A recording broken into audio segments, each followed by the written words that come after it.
নমস্কাৰ, সকলোৱে কুশলে আছানে? ভিডিঅ'টিলৈ স্বাগতম জনাইছোঁ।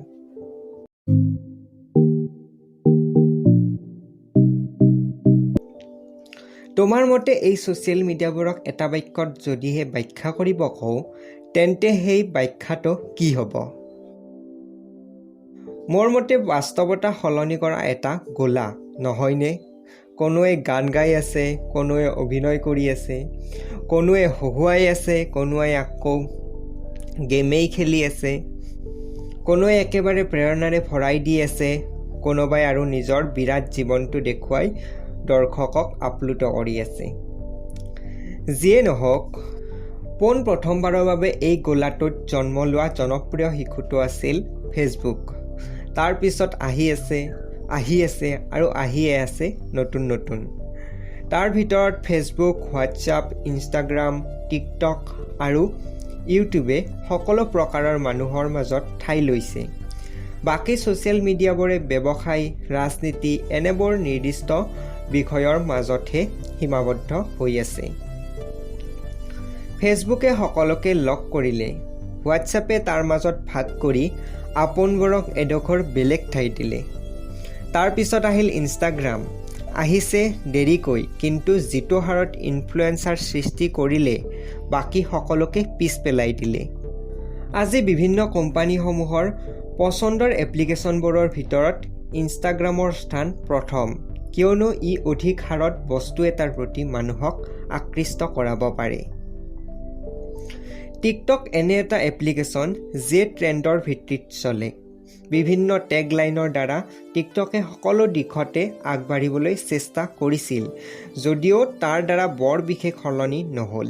মাথো ট্ৰেণ্ড ফ'ল' কৰি গৈ থকা আৰু জনপ্ৰিয় হোৱা, অৰ্থাৎ নিজস্বতা গঢ়াত সহায় নকৰে টিকটকে।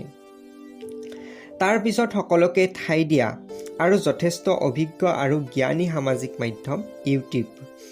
2005 চনত অহা এই মাধ্যমটোৱে ভিডিঅ' বনোৱাজন অৰ্থাৎ ক্ৰিয়েটৰ আৰু দৰ্শকৰ মাজত এক সম্পৰ্ক গঢ়ি দিয়ে।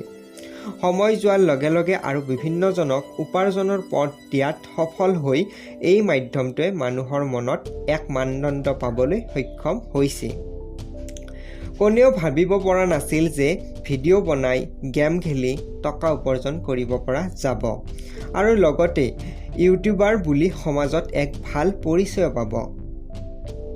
ফেচবুকৰ পৰা আৰম্ভ কৰি ইনষ্টাগ্ৰামেও এতিয়ালৈকে ফেচবুকাৰ অথবা ইনষ্টাগ্ৰামাৰ বুলি পৰিচয় দিব পৰা হোৱা নাই। তথাপি কিছু সংখ্যকে ইনফ্লুৱেঞ্চাৰ নাম পাইছে। টিকটকে টিকটকাৰ বহুত দিছে, কিন্তু সমাজত সিহঁতৰ জনপ্ৰিয়তা যেনে, জনবিৰোধিতাও তেনে। ইয়াৰ ফলত কোনো এজন টিকটকাৰে এটা ভাল কথা ক'লেও যিমান গ্ৰহণ কৰিব, তাৰ বিপৰীতে সিমানে গ্ৰহণ নকৰাৰো সম্ভাৱনা থাকে। কিন্তু এজন ভাল ইউটিউবাৰে এটা ভাল কামত মানুহৰ মন আকৰ্ষণ কৰিব বিচাৰিলে বহুতে গ্ৰহণ নকৰিব পাৰে, কিন্তু তাৰ বিপৰীতে মানুহে সিমান বেছি ওলাই নাহে। এই সকলোবোৰৰ পিছত মাধ্যমটোৰ পিছৰ কোম্পানীটোৰ বহুত দায়িত্ব থাকে। ইউটিউবে নিজৰ ছবি, নিজৰ মাত আৰু নিজৰ সৃষ্টিত গুৰুত্ব দিয়ে। তাৰ বিপৰীতে টিকটকে আনে বনোৱা ট্ৰেণ্ডিং গানত গুৰুত্ব দিয়ে। যিয়ে নহওক, শেষৰ ভাগত একেবাৰে ইউটিউব বনাম টিকটকৰ দৰে হৈ পৰিল মোৰ কথা। মই অৱশ্যে দুয়োটা মাধ্যমতে আছোঁ আৰু উপলব্ধি কৰিছোঁ ট্ৰেণ্ড ফ'ল' কৰিব পৰা সকলে টিকটকত আৰু নিজস্বতা গঢ়িব মন থাকিলে ইউটিউবত সময় দিলে চাগে লাভদায়ক হ'ব। তোমালোকৰো মতামত জনাবাচোন এই বিষয়ত। আজিলৈ ইমানেই। তোমালোকৰ বহুমূলীয়া সময়ৰ বাবে অশেষ ধন্যবাদ।